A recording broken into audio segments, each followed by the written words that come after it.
buat eksperimen kat kita.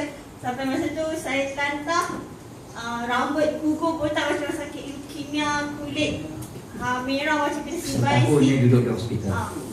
Hospital Kelang saya duduk dekat 3 minggu. Dan saya my dad, ayah minta tukar dengan doktor pakar, minta tukar ke Johor. So duduk dekat hospital muat ada dalam sebulan. So saya ditendang ke hospital Johor baru sampai dekat setahun lah. Dah dapat perawatan. And then saya dah keluar, saya masuk sini balik. Kena tendang balik hospital Kelang. Jatuh dengan doktor, cakap saya dah tak sakit, saya tak nak makan ubat. Sebab bila saya makan ubat tu saya jadi muntah berdarah balik.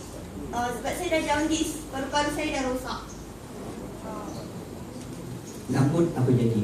Kening ada efek tak? Ada. So memang gugur.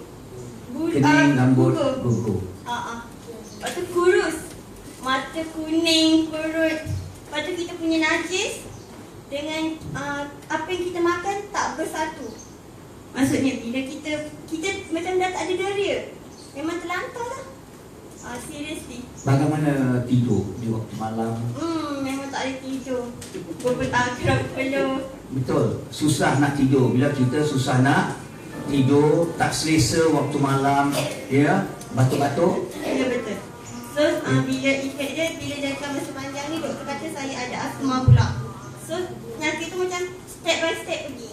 Bermakna doktor beri ubat daripada satu ubat ke satu ubat, jadi macam uji, kaji, lebih kurang dalam setahun. Setahun, ya. Okey, mula-mula duduk datang sini, saya tengok kaki pun saya banyak, ya. Saya tengok kaki dia, dua-dua belah kaki dia memang bengkak besar, kasut diseret saja. Dia tak boleh sarung, belilah. Kasut macam apa? Jangan cakap macam orang cacat, ya. Saya kesian, saya tengok diseret begini jalan dia. So, saya tak ada senang-senang, saya pegang kaki minta izin, saya astaghfirullah, apa dah jadi, bagaimana buat pinggang, kidney problem dia cukup dah sini dah sekarang. Okay. Lepas dia dah buat 4 hari, apa komen suami? Ada apa-apa dah dia cakap? Dia kata nampak susut. Lepas tu saya, pergerakan saya tak terbantut.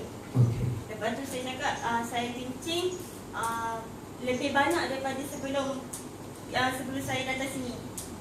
Maknanya selama saya dapat sakit ni, saya punya kencing tu keruh.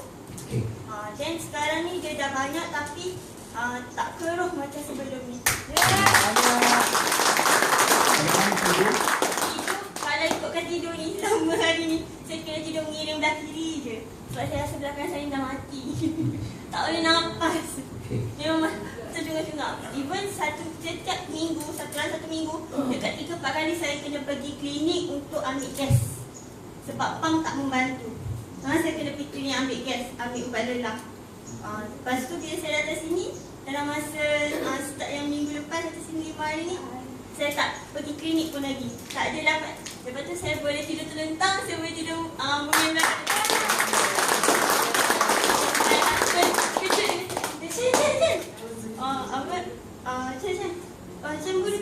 macam boleh tidur ke ni, dia tanya. Sebab dia risau saya tak boleh nafas kan, dia tidur mengiring belah kanan ataupun terlentang. So dia takut. Dia cakap boleh tidur ke? Tidur lah ni cakap Lepas tu tidur malam lebih comfortable lah daripada sebelumnya. Saya memang tak boleh tidur. Saya harapkan waktu siang saya je tidur untuk relax. Itulah perubahan, itulah dia kekesanan dah masuk 4 hari. Alhamdulillah, teruskan pakai. Ya, teruskan pakai. Apa yang nak saya tengok ialah kalau boleh lagi banyak, lagi kesan, lagi bagus. Jadi saya cuba ikut nasihat Profesor. Dari segi pemakanan, saya kurangkan minyak. Saya cuba makan yang rebus-rebus macam orang pantang balik kan. Lepas tu yang bakar-bakar je. Lepas tu saya cuba kurangkan minyak sebab saya memang suka guna Nescafe. So saya dah stop minum kafe. Air manis pun saya cuba kurangkan. Daripada segelas saya cuba minumkan separuh dan cuba kurangkan susu pekat. Lepas tu lebihkan makan buah. Sekarang ni saya cuba kurangkan makan nasi. Okey, bagus. Ayam penyet. Okey. Saya tak boleh makan lah. Terus satu tepukan kepada